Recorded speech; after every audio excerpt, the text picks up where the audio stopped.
We're hosting Thanksgiving at our house this year, and it was kind of last minute, so I just went to the store and picked up a few things.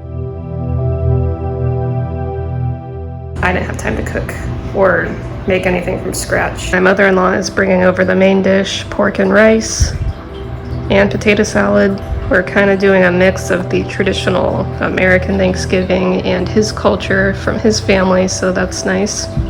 And I'm gonna make some stuffing for a side dish, whipped cream for the pie, mashed potatoes, which probably won't make because she's bringing potato salad. I got sweet potatoes to make, so a little different. I'm expecting it to be pretty low-key. Today is Thanksgiving. I just got ready and I'm gonna clean up the house.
And now we wait.